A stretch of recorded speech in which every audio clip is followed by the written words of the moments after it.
Hello viewers. So today I, Karan, a student of XLI's GM program, would be interviewing with me Mr. Ajay Kumar from Thoucentric. Telling a bit about Mr. Ajay. Mr. Ajay is a distinguished leader with extensive experience in strategic program management and organization development. As a founding member of Thoucentric, Mr. Kumar heads people and enablers globally, and his strategic initiatives have been crucial in shaping the organization's core competencies. His previous role at HP and Dell as program manager highlights his ability to excel in complex environments and turn visionary ideas into effective plans. Welcome, Ajay. Thank you. So, how do you feel sitting on a couch? I feel great. Thanks for inviting me. I think XLR is a great campus where, someone like me can be invited. So it's wonderful to be part of this. We're very excited to host you. So, like Ajay, I was talking. So, I would like to capture your views on the emerging people technologies and the concepts that you guys are following, and what your personal views are, and how are you leading or methodologies that you are accepting at Thoucentric, right? So, I have particularly divided my conversation into four different segments. Okay. One being strategic alignment, second being relationship with HR and employees, Okay. and third being talent fetching, and fourth I would like to gather your views on what's the future of HR as per you, right? Okay.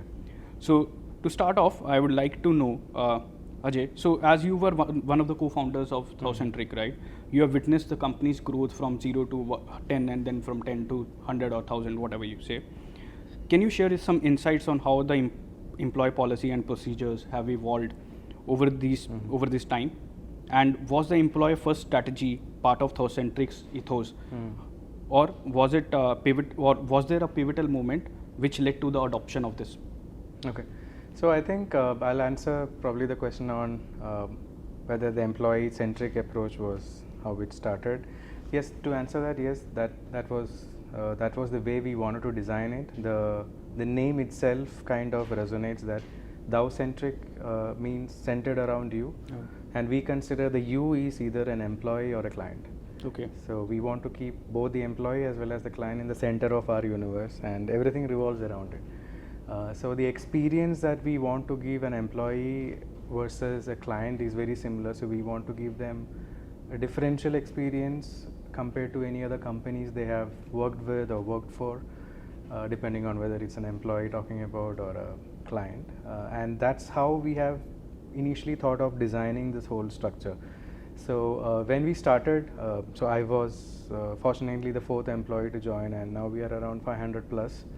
The way we have grown is understanding what we need and how we need to process a particular structure, or how we need to think of a particular structure that we need to have in a company like Thoucentric.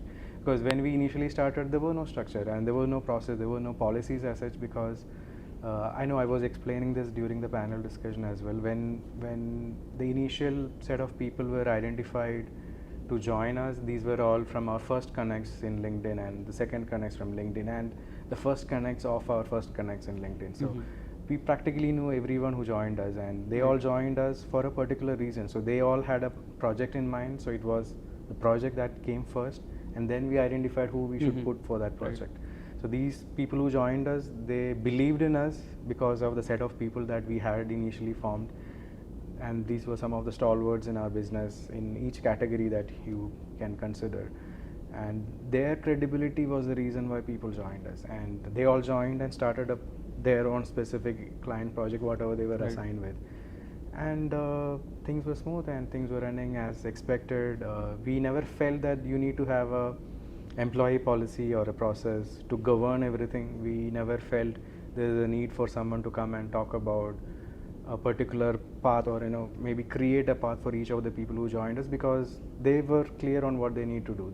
Some of them were experts in supply chain planning, and they want to grow in that, and they had all the skill set that they need to run whatever they were expected to in that particular client project area, and they were ready to learn anything new that they need to gain over the period of time to do a better job. So they were very clear, and we felt there was no such need. And to be frank, we never thought of creating a structure like what we see now in Thoucentric at that point of time.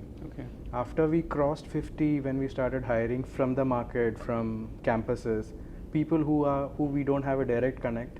That's when we realized we need to have some kind of structure, and we were very clear that we didn't want to have a conventional, traditional HR type of a structure right from the beginning. And that credit goes to our founder Nilakshi. So she kind of convinced most of us to believe in a very philosophical utopian structure that she had envisioned, which is more driven by introspection. So what we believe is, if you have a company of, let's say, 50 or 100 or 1000 employees who exactly know who they are, what they can do, we felt then there is no need for any governance.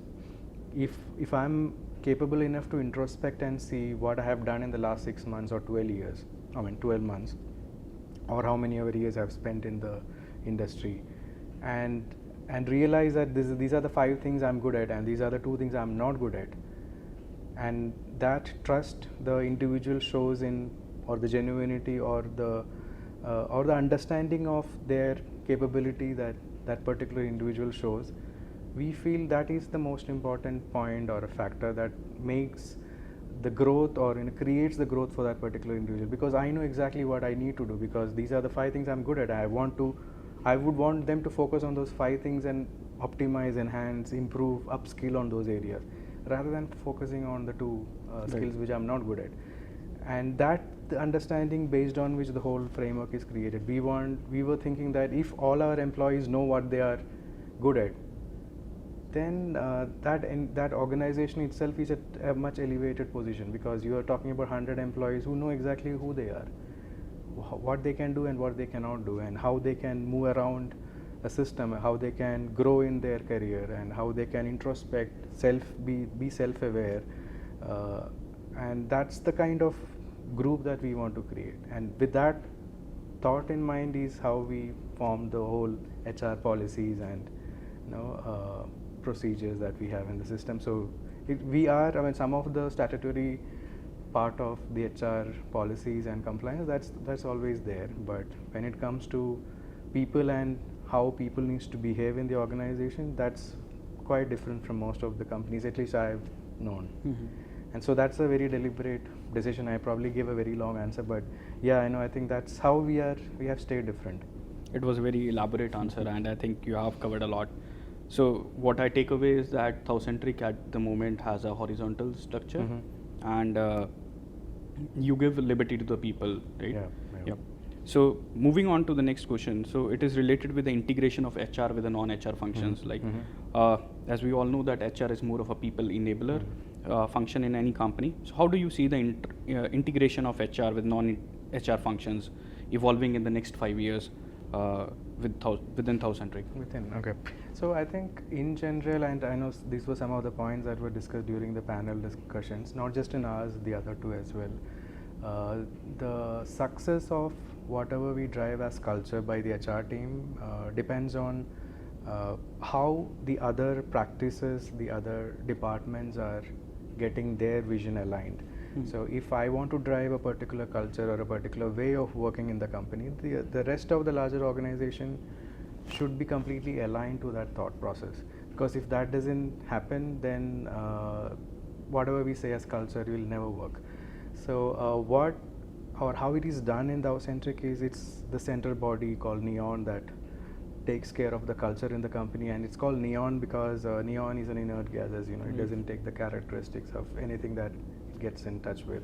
So it's a very unbiased system. It doesn't come under any particular practice. They come directly under us. So they always act as a very unbiased entity, and the policies, anything that's concerned with the employee experience, are all driven by the Neon team. And that's right from the leadership to the last employee who joined the day before or maybe 1 hour back.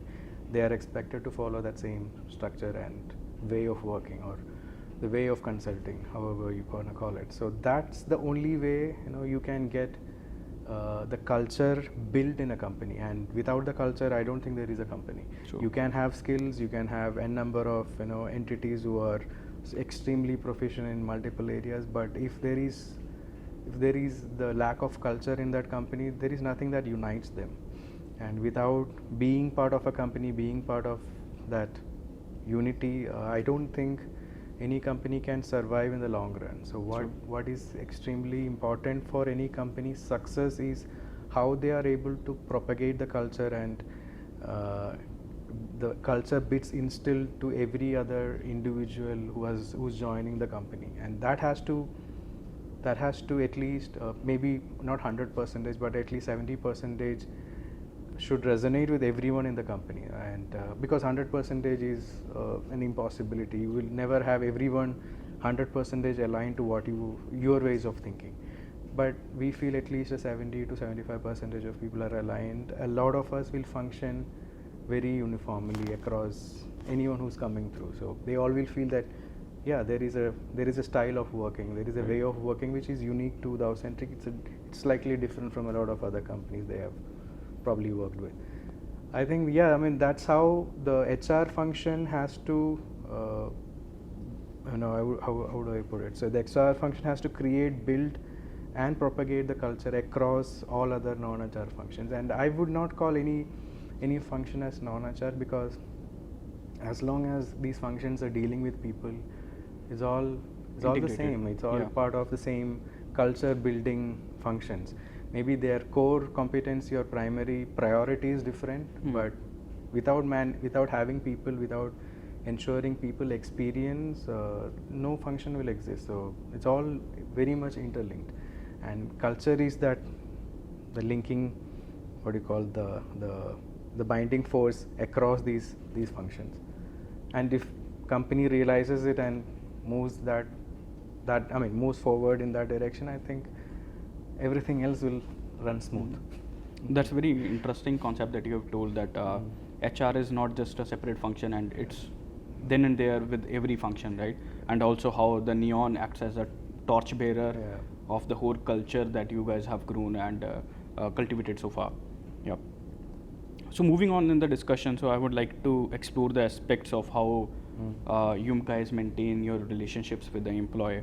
So prima facie, I would like to ask you about diversity and inclusion. So there have been numerous number of studies which say that diversity and inclusion is something which promotes innovation, decision making, and helps the company to achieve better results. So since you guys have multiple offices in India, outside India, how do you ensure that diversity and inclusion initiatives are not just HR driven, but also embraced and implemented across all departments? Okay. It's a great question, more relevant in this age. So I think we primarily believe that it's the talent that we are acquiring. The talent has no gender, no community, no state, or no other characteristics associated with it. So when I call a talent can be anyone. It can be he, she, or a non-binary. To me or to us, it's all the same, as long as the person is able to deliver and have the right skill set for the particular job and is a culture fit. The person is offered a job in the company, and so that is what we primarily believe in. Talent is just talent. There is no gender, there is no community, there is no other societal characteristics associated with it, and we want to believe in that, because that's how we as a company can grow. Now when it comes to the DEI part, the inclusion, diversity and equity, I would say we have started it because I feel it's a journey that a company has to go through, for the reason that not everyone is comfortable understanding the complexities of the DEI, and I'm talking about the LGBTQIA+, because it's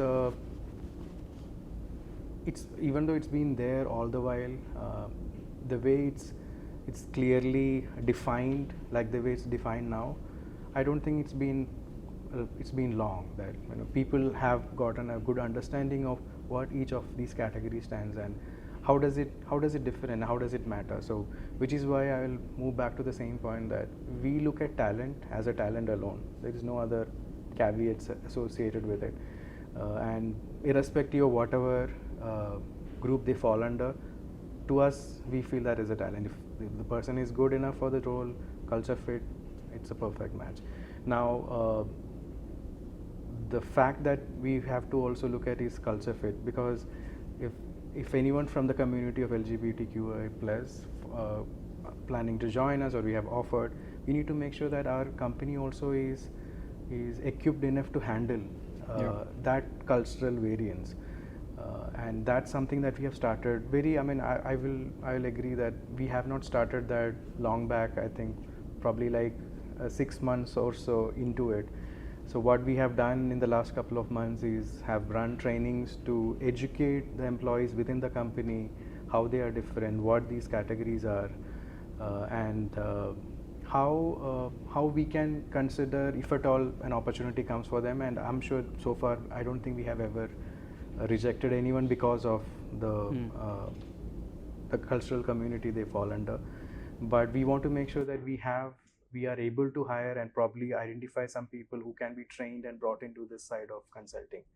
And that's something that we have started doing the last 6 months. So quite an amount of training programs and awareness flyers, and we have created policies specific for DEI so that it's compatible, because it's policy and procedure is one, but how do you make sure that your system is capable enough to handle it? So usually if you look at the recruitment system, you will be asked to explain your sex, the male, female. So we need to have a category right there included, so that whoever is joining us doesn't feel discriminated.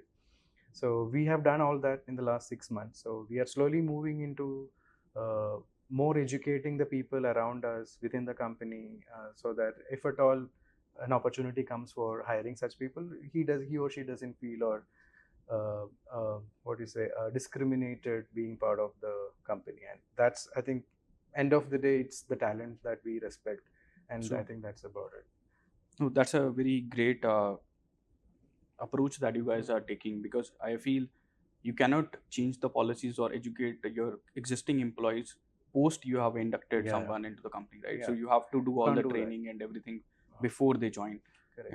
And there is a journey for that, and not everyone not everyone will easily accept it. True. And not because they don't like for when someone coming from that community, it's just because they have not seen them, they have not worked with them. Right. So I want to make sure that was something which I was very clear that before we take a step in that, I want the company to be ready for it, and people should accept like they accept anyone else, and I feel that's how it should be. That's a very forward-looking approach and a very healthy one. Moving on, I would like to know, since one of the prima facie responsibilities of a people enabler or a HR department is to build the right talent pipeline, right? So what kind of leadership qualities you guys look for in your existing employees who could scale up the ladder, and how do you plan, or how are you developing them to fit in the right spaces ahead? So this is more from the HR side, or you're talking about the technical side? From the HR side. Okay, so if I understand the question, you're saying who should be, what are the leadership qualities in an HR that you expect someone to have? I think being part of HR, and in our case, I'll say that being part of Neon, there are certain qualities that we expect them to have. And usually, so we don't have a large team, because as an employee strength, we are only 500. So our Neon team is hardly 3 to 4 people. But we did a lot of scrutiny to identify the right person for that particular role, because we need someone whose emotional intelligence is extremely high, because they are expected to work with people in and around the organization. They should be emotionally compatible with people around. So someone with a high emotional intelligence can understand others' feelings, empathize with them, and work with them, and they will be able to create a very cohesive environment where they can nurture talents across, irrespective of what function they come from. So emotional intelligence is extremely important. The other one is a strategic vision for the Neon and even the talent acquisition team. And I was explaining this in the panel discussion. So for us, new business, most of the time, 80% of the time, means we need to have new set of people to be hired. So the talent acquisition team especially, and the HR team especially, they need to have their strategy planned along with the business. So if the plan is for the business to grow in a particular industry or in a particular geography, the TA team should be very much aligned with it, so that they can plan it in advance and have things ready, have the pipeline ready to start hiring people in a particular industry or in a geography or in a particular with a particular skill set.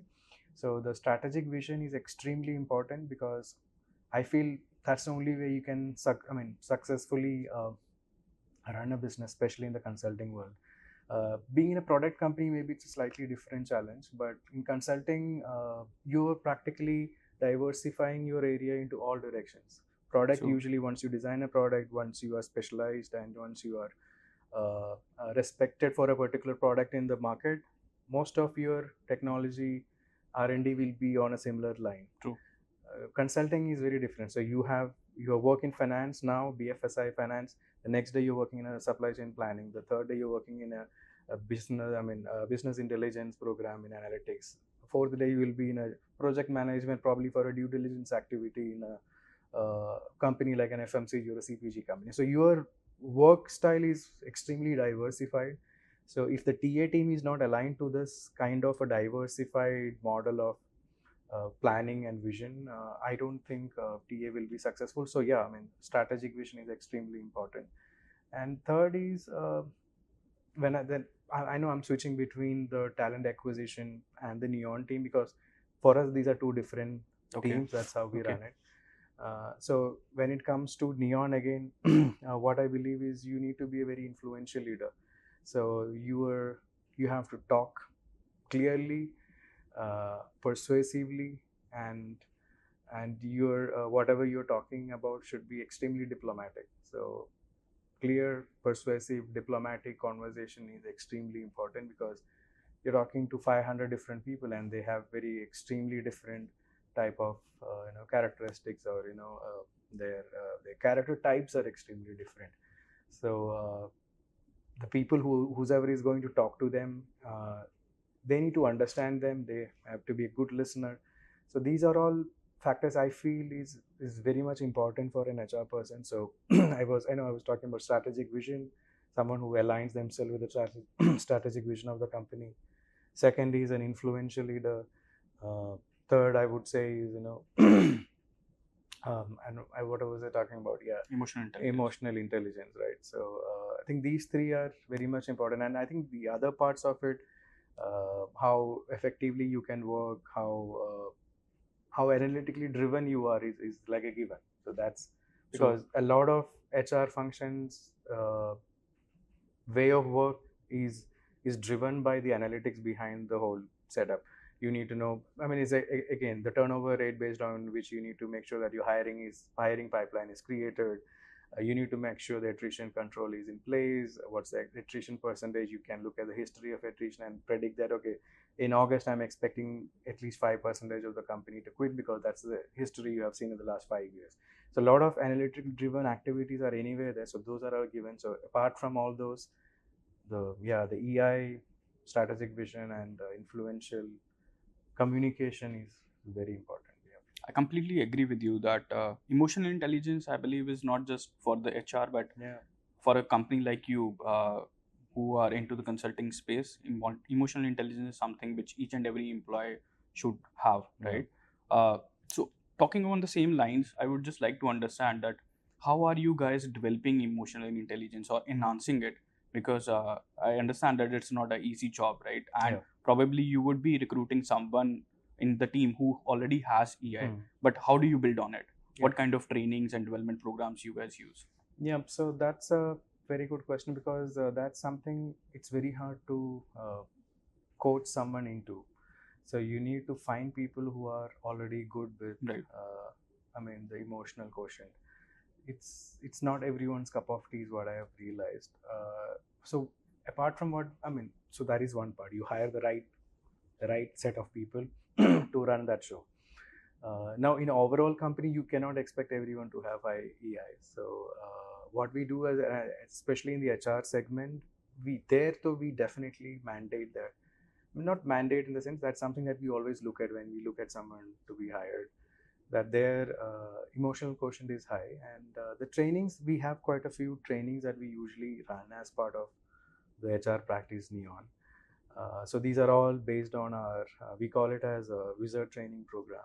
And so that is one, the introspection framework training program is another. So we do quite a few training programs more to introspect be self-aware, and and with the introspection and self-awareness, how do you what do you say how do you create or design your career is something that we try helping people to do.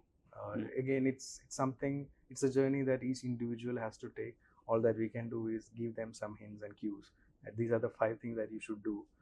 And at times we forcefully push people to introspect. So we have a practice called as journey sheet.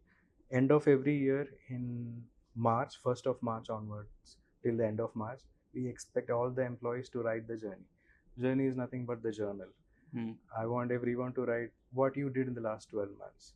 Good things, bad things, things you liked, things you didn't like, things you were planning to do and you did, things you planned to do but you never did. The certifications that you wanted to take, you have taken and you have not taken. So everything. So whatever has happened in the last 12 months, we want them to summarize that in an essay.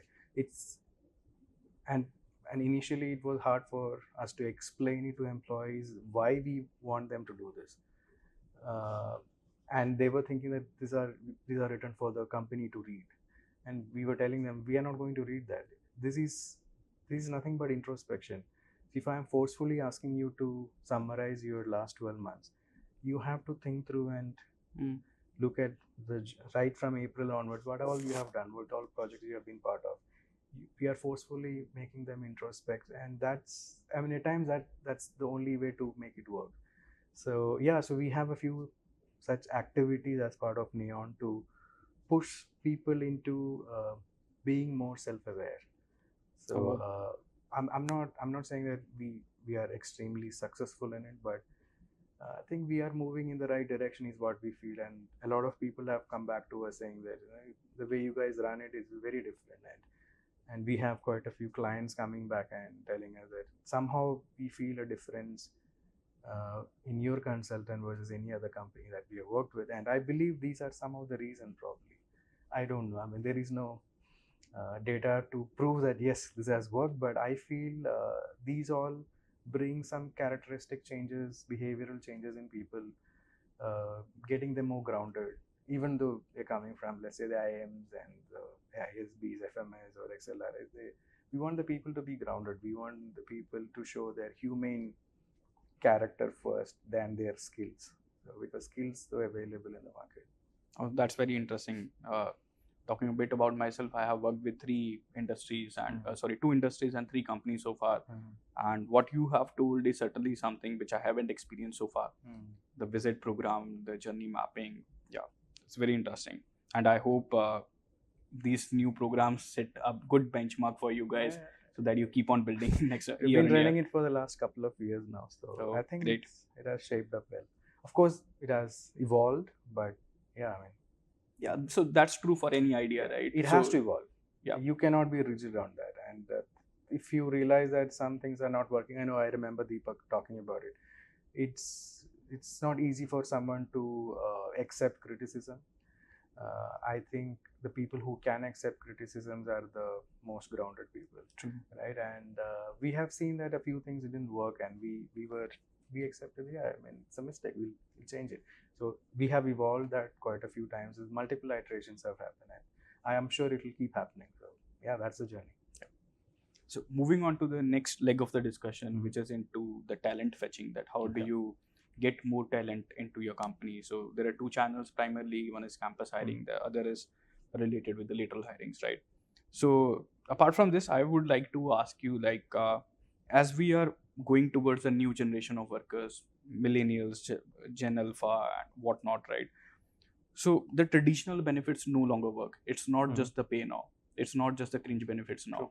So how is your organization prepping up to, basically sell themselves? Okay. Yep. Yeah. So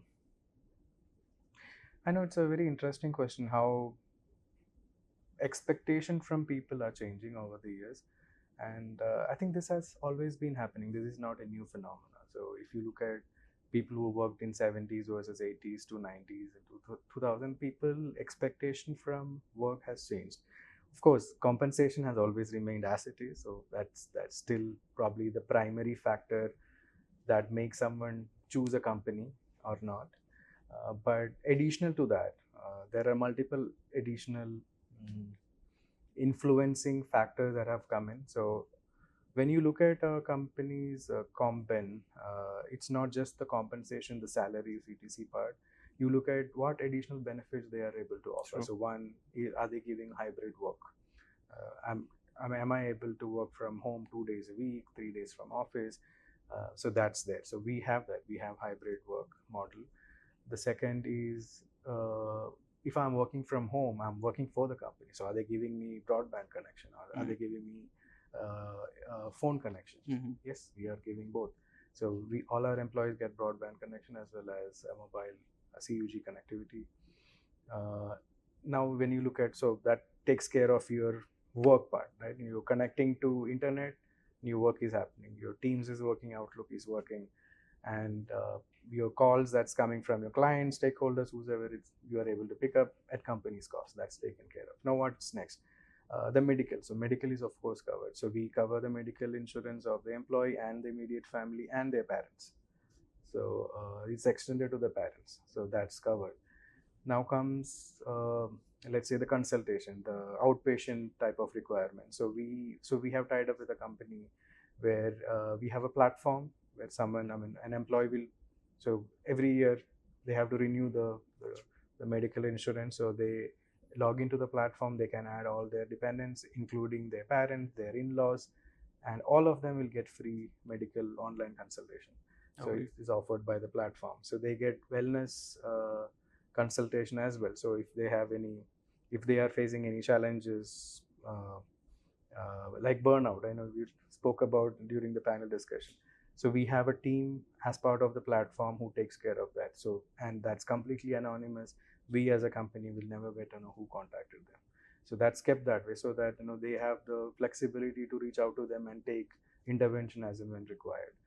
So that takes care of your medical and your mental wellness, right? And the other part is the employee engagement activity. So we have, at a functional practice level, we have engagement activities. So we're quite famous for our parties. I don't know if you have been part of, so I'm sure you're quite famous in Bangalore for that.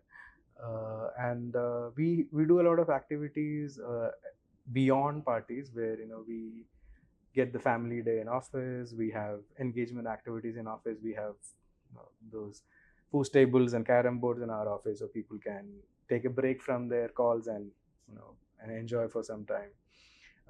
So we conduct fun Fridays. So a lot of activities are driven around employee experience, because we want more people to come to office, because I don't think anyone has still cracked their way to build culture or grow culture to having them sitting at home.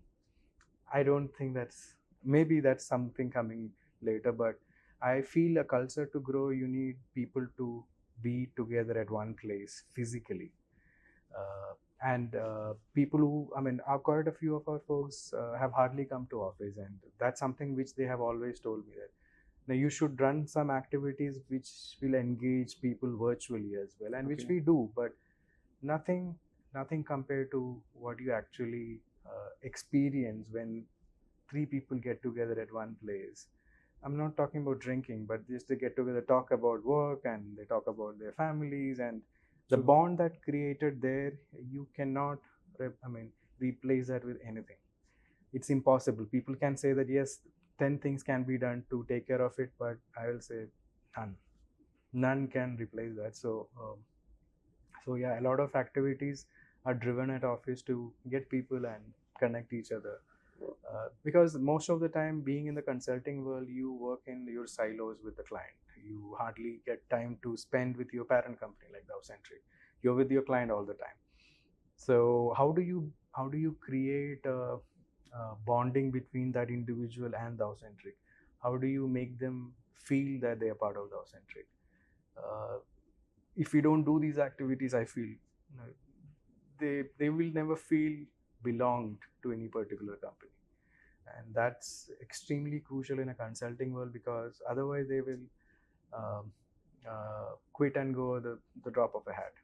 If someone else is giving me 10,000 more, I'll quit and go, because I'm not connected to Thoucentric. I don't know Thoucentric. I only know my client. So I think that's crucial. So we spend a lot of time thinking what can be done, and we do a lot of activities to So keep them engaged. building on the same question, Mm. uh, what lens with what lens do you view the social media platforms such as Facebook, maybe Mm. Instagram, Snapchat, then there was Metaverse, in building this kind of culture or promoting, fun activities or engagement Mm. activities among your employees? Because I feel that as a millennial or as Gen Mm. Alpha, these people, this set of audience is very hooked to the social media, right? True, true. I think see these platforms will augment their experience, but uh, these are just add-ons. Uh, if you have a very strong engagement structure already in place, where I was talking about earlier, right, where you get people at to one place, one platform, they talk, they spend time, they dance, they have fun, nothing can replace that. But being active in a social media platform, could be a LinkedIn or a Insta or X or Snapchat, is good, because that's also needed, because you, more than employee engagement there, it's more of brand promotion, because you're talking about what all you're doing in the company, and you're letting the others who are outside the company know that these are the 10 things I do in True, the company. true. And without propagating that through these platforms, they will never get to know how we function as a company, and that is needed for someone to join us. I mean, otherwise, why will they choose a company like Thoucentric versus a Big Four or any other Yeah, company, right? And these are the differentiators that I also want to show to the larger world, that yes, this is how we are different, and this is probably one additional reason why you should join us. So yeah, that is primarily for brand building than for engagement activities. Yeah. true. So moving on in the discussion, Ajay. Mhm. So if I talk about talent management, right? So what do you think is the biggest challenge that you face or the industry is facing in terms of talent management, and what probable solutions exist or probably you guys are using? I think there are a couple of problems that exist in my world of talent management. I'm not sure if it's true in other industries. In my industry, in my world, one of the major challenges is getting the right candidate with the right skill set and culture fit. That's becoming increasingly difficult, because you're talking about 100 people skilled in, if I take supply chain as a function, supply chain planning, these 100 people are probably from some of the best colleges in the country, and there are 100 companies who are hunting for these 100 people. Right. Now, getting that right person with the right culture fit into our company is extremely difficult. With others, it's a little more easy, because their culture fit filters are different. Their conditions for culture fit are different. For us, it's quite different. I'm sure you would agree, based on our discussion, that we follow a Right. philosophically flat organization. So you need to be driven from So inside, self-motivated. self-motivated. So we need all of that, and it's a little difficult. I know we compromise in a few times, and because we have to fulfill the demand at some point. So that is there, but largely we try to get the right candidate with the skill set and the culture match, so that their journey in the company is smooth, as well as our journey helping them is smooth. The second is the the joiner ratio. So we find people, we interview, we select, but end of the day, when it comes to joining, I think a good 20 percentage, more than 20 percentage in certain functions, they don't join. So because again, it's all coming down to that factor, that it's the same set of skill set most of the companies in this area is looking for, and there's a huge competition to find, acquire the right uh, candidate from the market. So it becomes difficult in the lateral segment or the lateral market. It's a lot more easier when it comes to campuses, because once you build that trust with the campus, it becomes easier to hire from the campus every year, year on year. I feel that's one reason why we also invest a lot of time hiring from campus, choosing the right campus to hire from, because the courses that we need for these candidates to be acquired as part of the skill set from the campuses is different. So we have identified a few set of campuses where we year on year go and hire. From the lateral, it's always difficult because of the extreme competition that we face.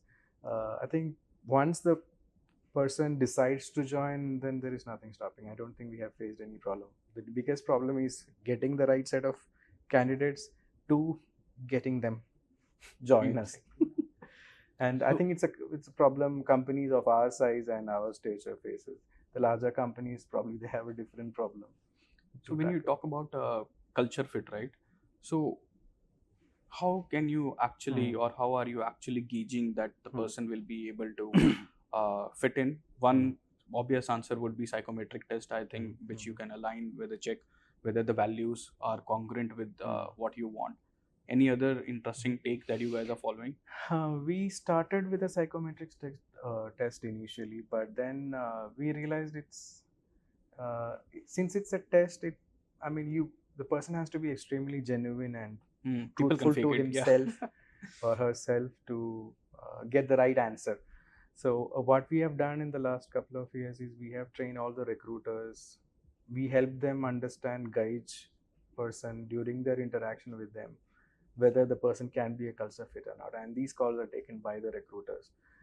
And we just go with their decision. And I think most of the time we were right. But again, there are a few times where we made mistakes. And the difficult part of the mistake is that person who's joining us, they will realize at some point that it's not the right company that I should have joined, and they will part ways with us, which is fine, because if that individual is not enjoying the work in the company, then there is no point of retaining the person or putting efforts to retain. But that's a very, very small minority. Largely, we are able to get the right set of people into the system. Yeah. That's great to know. So now moving on towards the last leg of the conversation, which is towards the future of HR, right? So now we would like to shift the lens from the present to the future. Now let's look at from the perspective of 2030 or 2035. What challenges or how do you see the human resource management evolving then? I think challenges will always be the same. So this challenge which I spoke about, finding the right set of candidates from the market, getting them join us, this has been there from time immemorial. This is nothing new. It's just that now it has become increasingly difficult because one, depending on the industry where we are planning to hire from and the type of skill set that we are trying to hire, and so that's one point, right? The second is the technology landscape that's changing so frequently. It becomes extremely difficult for people to keep themselves upskilled every year. So the set of people who falls into that bucket of the skill set match is getting, smaller, and companies who want such people are getting bigger. So this will keep happening, and I'm sure there is always been this ratio of the number of the right set of candidates available in the market and the number of companies hunting for them. So I feel that's going to continue probably in that ratio, and probably is going to get a little more tougher.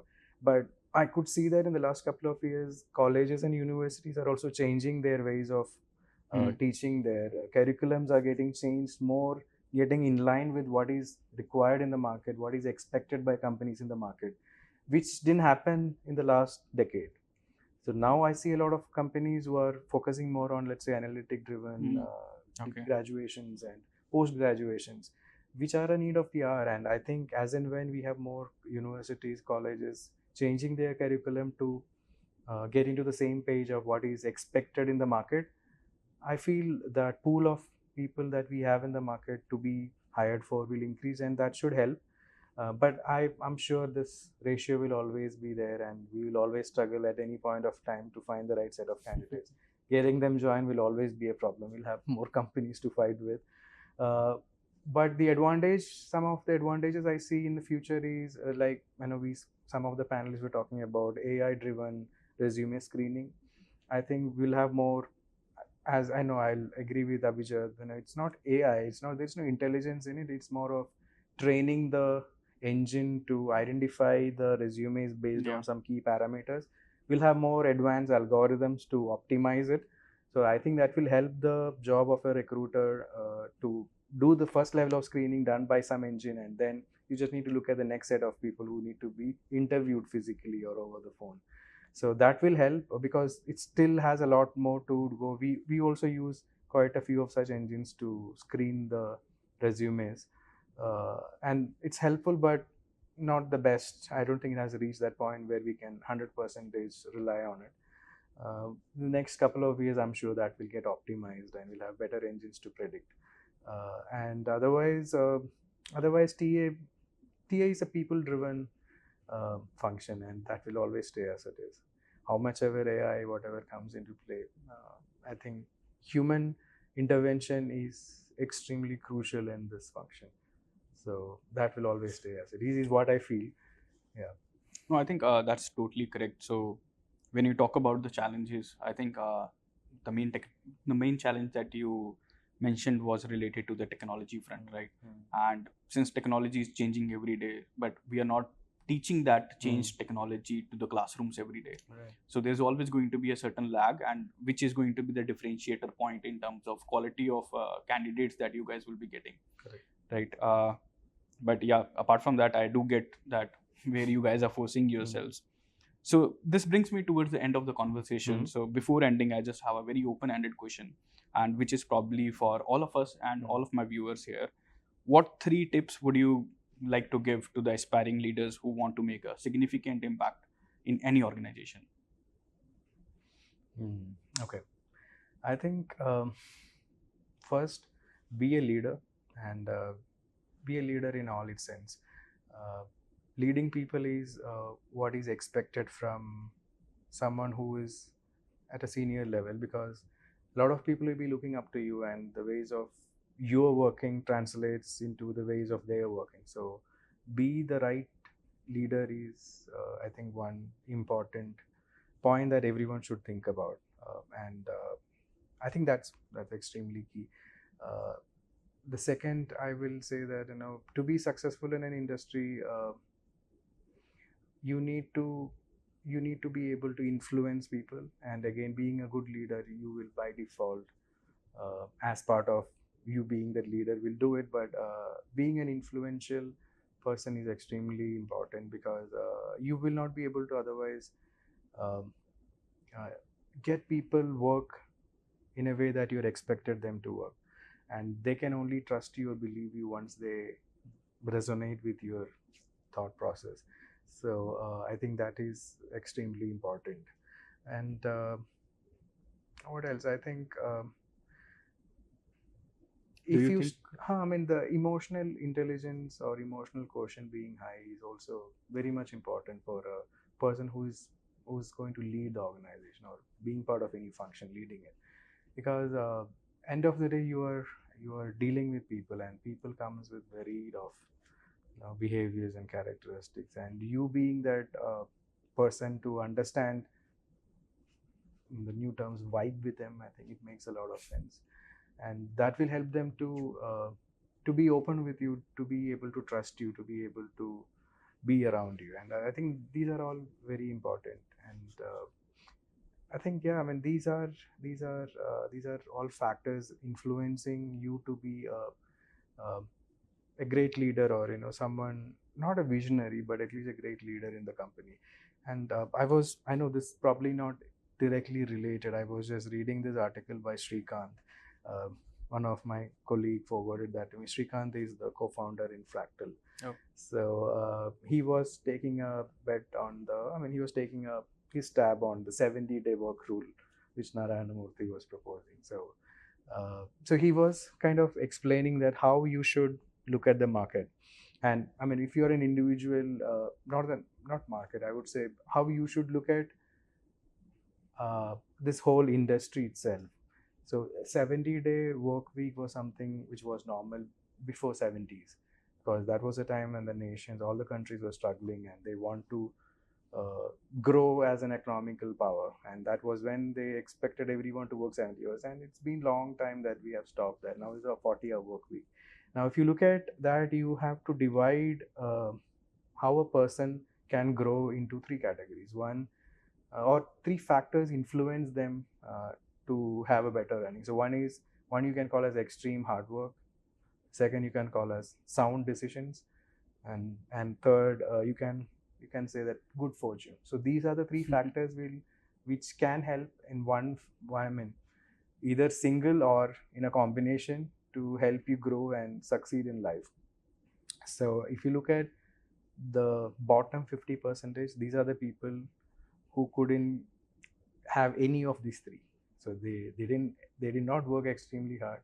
They didn't have a good fortune. They didn't make any sound decisions. When I say sound decisions, it means taking a decision to join a college, taking the right decision to join a company, taking a decision to maybe apply for a role. It can be anything in your life. So the top 25% would have taken. Sorry, the top 50% would have at least had one thing made right. They are either extremely hardworking, they have been probably at the right place at the right time, which is good fortune, or they have made some good decisions in some part of their life. So they are in the top 50%, and they will have a respectful life.